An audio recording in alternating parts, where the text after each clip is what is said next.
All right, folks, it's a Barbie world. Just check the parking lot of any Cineplex right now. And not just on the weekends, but off peak hours. It's crazy. So let's talk about Barbie the movie. My 8-year-old niece summed it up well. She said it was good, but it was really a movie for adults. As a friend told me, they were straightforward with that in those interviews ahead of the release, but everyone didn't get the message. A lot of folks aren't going to watch the Today Show or Entertainment Tonight or Extra. And then you have the late night talk shows. The people who typically will watch Fallon or Kimmel or Colbert, well, those appearances didn't happen. So no Margot, no late night talk show, and they didn't get that bump. So people really maybe didn't get the message that this is pretty grown-up oriented. And I say that off the bat to temper expectations because I saw a lot of little girls, preteens and teens go to see the movie. They were having fun in the lobby. They were wearing pink tutus and all kinds of stuff. But I'm not so sure they got the experience they expected. So temper your kids' expectations that this is not an animated type film. This is not Toy Story. This really is the opposite of a Pixar film. They provide enough adult-friendly content and humor to keep adults coming along with the core audience, the kids. With this movie, let's talk about the cast. You'll hear a lot about Margot Robbie. She's great as always. Boy, she just, puts on a great performance. I mean, showing emotion is one of her strengths. You'll also hear a lot about Ryan Gosling. More on him in a moment. But in a movie that mixes intentional silliness, nostalgia, a musical, social commentary, and sometimes downright camp, you'll find a lot of heart in the unsung heroes of this cast. America Ferrera takes a suspend disbelief plot and setting as well and injects a big dose of the real struggles of women out there, and has a powerful scene that I heard draw emotional reactions from some of the women behind me as if they captured their struggle for acceptance, for happiness. It's been a long time since I've seen that in a theater. That sense that this film gets me, that came through. Now, who would expect that from a movie about a plastic doll with unrealistic dimensions? I sometimes lean on songs that get me, but in this formula-driven world of film, feeling connected with a film, that's pretty rare. Ariana Greenblatt does a great job as the daughter and representing the generation gap. They did a great job taking her from unlikable and overly opinionated, from our perspective anyway, kid to someone who just had walls, and they didn't rush peeling away the layers. The absolute treasure of the movie for me, though, in a film that, wasn't made for me, but boy, it sure drew my attention, the acting of Rhea Perlman.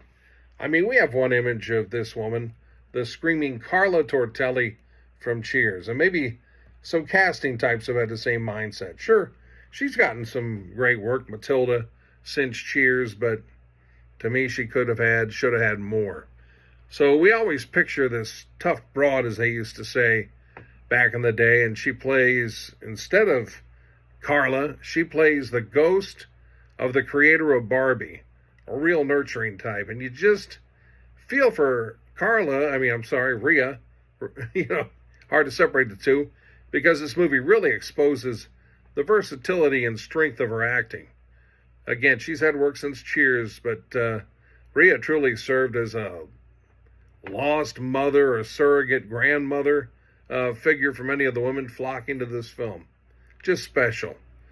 Ryan Gosling, I'm trying to forget my resentment of a guy who has enjoyed the company of Rachel McAdams, and still does with Eva Mendes, two of my favorites, as well as his role in the dreadful First Man, where they made the moon landing seem like it was a trip to a truck stop. Ugh. My hatred for that movie is just unspeakable. Okay, that's out of the way, but he was asked to do some real stretching here. He's supposed to play a cartoonish, fictional character and do cartoonish things while also being a part of a serious discussion about today's world, gender roles, yada, yada, yada. When you get right down to it, it brings to mind something else for me. After hearing the song Tin Man from Miranda Lambert, I thought if any movie would be interesting, it would be a sequel to the Wizard of Oz. So how did Tin Man do with a heart? I should say a brain. How did the Cowardly Lion do with a heart? Was it a happy ending?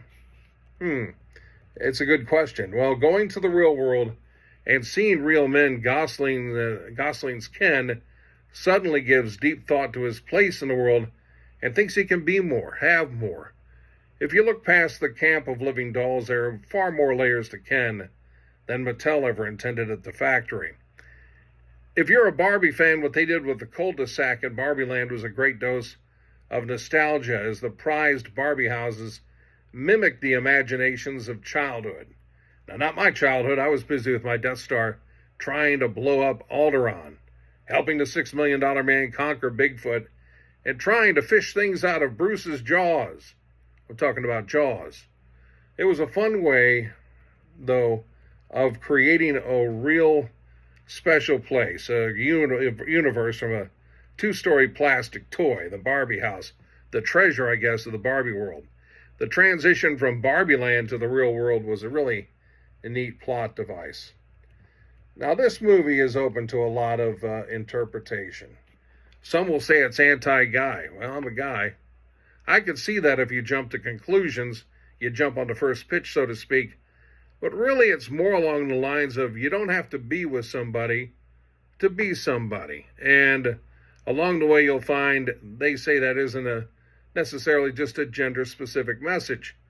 It even gets in the message that women can be anything, but they also don't have to be anything they don't want to be. I'm not one of those living alone is great kind of people. Hasn't been good for me, but I can agree you shouldn't latch onto someone to have someone, especially if they're not right for you.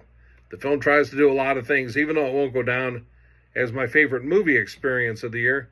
I appreciate that they didn't just go out and go for easy money and just give us formula fluff. Greta Gerwig didn't go the easy way with this movie, and for that I applaud her. So don't expect one thing from this movie. You're getting like a 5-course meal of stuff. And Barbie takes a lot of blame. Oh, she puts pressure on girls and everything. To me, Barbie is not the cause. She is the effect of the world. So, there you have it. If you're just looking for thoughtless fun, there's nothing wrong with that. Mindless fun. You can kind of do the mental edit knife and get that done. But I think there's a lot of depth and read between the lines here, and it hit an emotional nerve for some people. I was impressed by that. Anytime you do that, I don't care if I enjoy 1 minute of the movie. You have my respect. So I don't know if I should rate Barbie, but I guess if I'm thinking out of my own existence, I'd give it a 3.5 or a 4 in that territory. There you go. Have fun at the movies. I would have worn pink, but I couldn't get a City SC jersey. What do you do?